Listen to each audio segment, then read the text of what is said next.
When we're looking at the current market, we know that crypto and other assets are all tied to liquidity in the markets itself. So in reality, we're seeing liquidity come into the markets, not through the traditional means where the Fed is printing it, but actually things like the reverse repo account are draining liquidity into the markets, and places like China printing liquidity and dumping it into the markets is usually an early signal that liquidity is going to return into the traditional markets. And looking at the sovereign debt crisis that's going on, it's patently obvious that as that debt comes due, which about half of the US's debt is coming due within the next half a year, I think, when that debt comes due, countries have to drop interest rates down to zero in order to refinance that debt. So all of that means that where we are today, we're in the spring of the crypto markets. Now's the time to start buying projects. Now's the time to start launching things and actually creating businesses that are going to add value in the future. And real world asset tokenization is absolutely one of the biggest value models in the future. I definitely think when it comes to launching tokens themselves, we're scared of launching tokens during bear markets because often all we're looking for is the liquidity to flow in. And in bear markets, there isn't liquidity, which means a token launch doesn't go well. Whereas what we are launching is a business, is a global business that's actually delivering food from one side of the earth to the other side of the earth.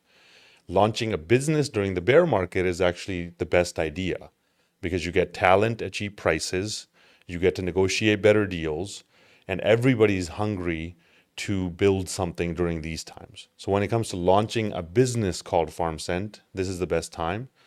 And then when the liquidity returns into the markets and starts to actually support those business models, that business grows itself. So that's also where I think real world asset backed, I call them real world asset businesses, win out in this process because the whole point is to launch in the bear market. Secondly, when you launch in the bear market and you have 125 million US dollars of MEXC token staked just to vote for our token to launch, that shows you how well people understand the value that we're adding to the world. Secondly, we are launching at a time when food has become the most important thing on people's minds. The pricing of food, the stability of food, and the stability of the pricing of food in countries determines the stability of the country itself. So we're not just here launching a token that is going to provide you random yield from just some kind of financial product. We're actually providing a service that can stabilize countries. And that in and of itself is so valuable that the biggest players in the world understand that going forward as the food prices hyperinflate, these kind of businesses are the most important things. That's why it's hugely different from how normal tokens would launch. The reason why users have not come to crypto is because crypto has been a financial product. People don't even understand financial products in the traditional world. That's why financial managers handle those things.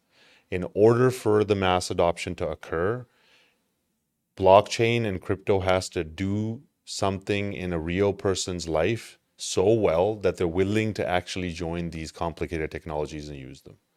So something like Farmsent is one of the most basic functionalities. Buying food for wholesalers, that's a huge value models. Selling food for farmers is the whole point of them producing the food. Both of them are very incentivized to join that system. A simple wallet like the Stems wallet allows anybody in the world to not even realize they're using a complicated technology like blockchain or crypto, which doesn't even matter.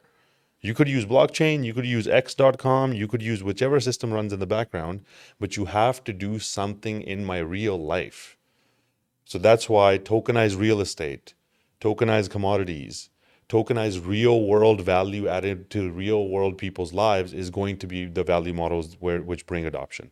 Second thing is we have not adopted blockchain into the framework of society yet. Society still runs on the old systems where value moves in ways that takes 3 to 5 days to move.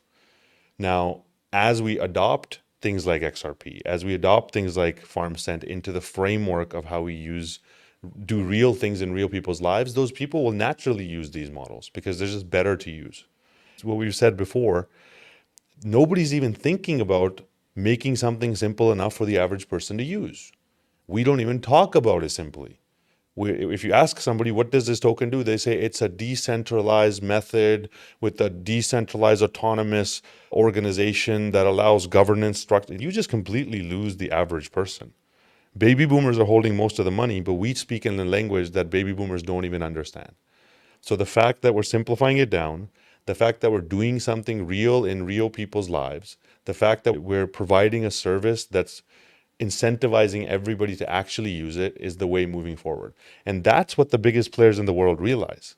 That's why they let us play in this Wild West, because they knew we'll go out there and we'll build all these complicated models thinking we're freeing people from the tyranny of the traditional financial system, when the traditional financial system is what everybody is attached to in the first place. And the people who own the traditional financial system are now going to put a regulatory box around crypto itself, then walk in and deploy the same models they've been deploying.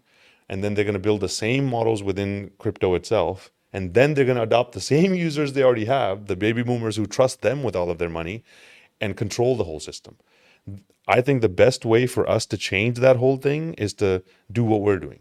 Make it simple, make it useful, and build it in a way that everybody's incentivized to actually join it. When you get onto the ground in a business like Farmsent, you start to meet the farmers and you realize there's two problems happening.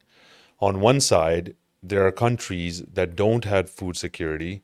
They are worried about their populations going into a state of meltdown when food stops reaching tables. Because the last thing to happen before a country melts down is that people can't feed their children. The next step after that is people go out into the streets and riot because they just want to feed their children. On the flip side, I'm watching farmers in Indonesia who have an overabundance of supply, but when the season comes and that supply gets produced, the prices locally drop so low that it's not valuable for them to actually harvest and get that to the Indonesian market. So the prices do not support the ability for them to actually harvest the food. So there's an overabundance in one place, it's rotting on the trees. There's wars going on in another place because they don't have food. And all we need are value models that actually allow that value from places like the Middle East to flow down to places like Indonesia.